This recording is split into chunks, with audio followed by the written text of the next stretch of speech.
Bonjour et bienvenue pour ce nouveau Tips numéro 108 en direct du Pullman Paris-Tour Eiffel.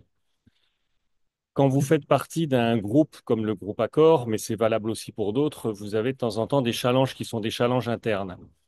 Votre challenge actuellement, c'est à la fois de augmenter les enrôlements clients, c'est-à-dire leur faire prendre la carte de fidélité, et également de faire doper les avis positifs que vous allez avoir sur Google.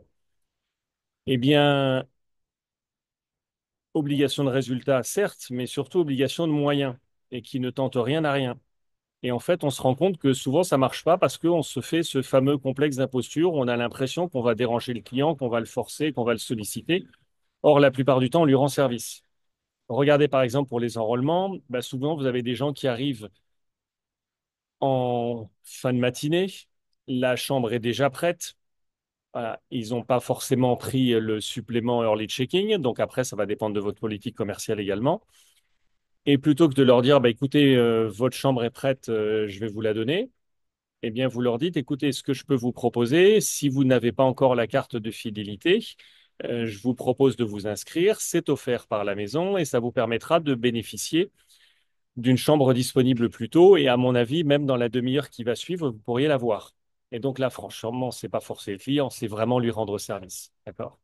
Et en ce qui concerne les commentaires, mais quand vous lui posez la question sur son séjour ou sur son repas, parce que c'est valable au restaurant comme à l'hôtel, avec une question ouverte, non pas est-ce que tout s'est bien passé, est-ce que le séjour a été, non. Comment s'est passé votre séjour, comment s'est passé votre repas. À partir de ce moment-là, vous avez la capacité de mesurer la satisfaction du client. Est-ce qu'il vous dit oui pour vous faire plaisir, ou on risque peut-être d'avoir une note mitigée, ou est-ce que, non, dans la façon dont il vous le dit, vous savez que ça s'est bien passé. Et à ce moment-là, vous enchaînez en disant, mais écoutez, vous savez ce qui pourrait nous rendre service?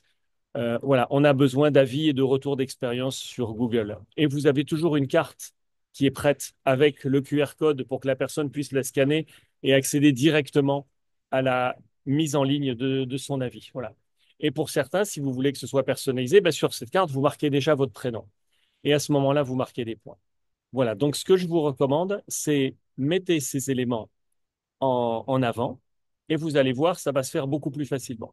Et vous pourrez également le regarder sur les tips que vous trouverez sur mon site internet qui vous donneront le détail de cette opération. Voilà, et je vous les mets ici pour mémoire et je vous souhaite un excellent challenge et vous allez voir ce challenge, on va le remporter ensemble en tous les cas très rapidement.